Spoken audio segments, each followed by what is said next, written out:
Malapit na raw tayo sa exciting part. Sa susunod na linggo, April 14, itutuloy na ang clarificatory hearing sa impeachment case ni Vice President Sara Duterte. Pero heto at muling dumulog sa Korte Suprema ang kampo ng mga Duterte.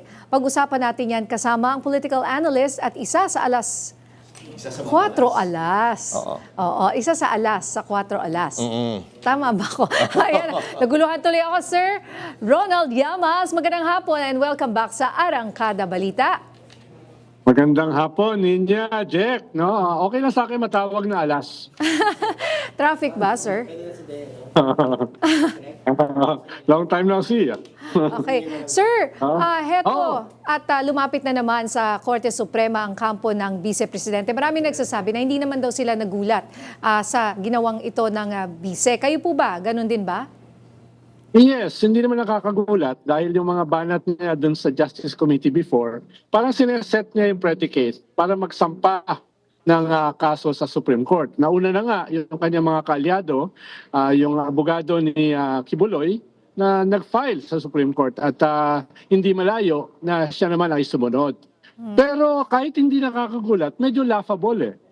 Dahil pinipetition niya yung isang proseso na naging dahilan para ma-reject yung impeachment niya a year ago.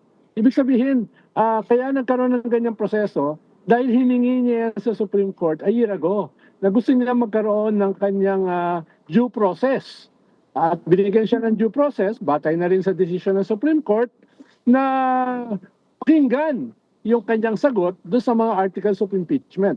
Tapos ngayon ay sasabihin niya ay mali yung proseso na yan na naging dahilan doon sa pag-reject ng kanyang impeachment a year ago. So, parang may mali. Ayun nga po. So parang wala naman talaga siyang balak sagutin itong mga alegasyon laban sa kanya na taliwas sa sinabi niyang bibigyan raw niya sila ng bloodbath. Yes, oo. Parang nawala yung bloodbath.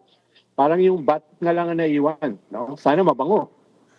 Mainit pa naman ngayon. Kailangan maraming madalas maligo ang lahat. No? Anyway, 3 beses. Sir, sabi pa ay unconstitutional daw at pinapatigil nga niya itong hearing sa House. At ngayon yung Supreme Court, kanina narinig natin sa balita, pinapa-explain sa House of Representatives kung kailangan ba nilang ituloy, kung bakit dapat ituloy itong impeachment proceedings laban sa Vice Presidente.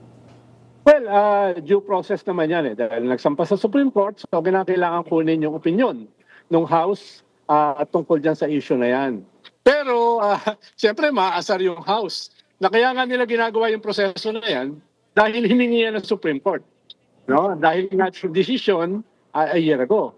Tapos ngayon, question din ng Vice Presidente, yung proseso na yan. No? So, siguro iniisip ng Justice Committee, saan naman kami lulugar? Ginawa na nga namin yung utos ng Supreme Court, tapos questionin pa itong utos ng Supreme Court. Kaya I doubt kung i-reverse ng Supreme Court yung sarili niya dito sa usapin na ito. No? Pero, sabi ko nga, hindi nakakagulat. Meron po ba kaya silang iniiwasan yung pagbubukas ba ng bank accounts o yung pagdalo ni Ombudsman Remulla o yung magiging testimonya raw ni Madriaga? Parang all of the above. Dahil itong sasabi mo nga, Ninya, very exciting itong susunod na hearing next week. Bakit?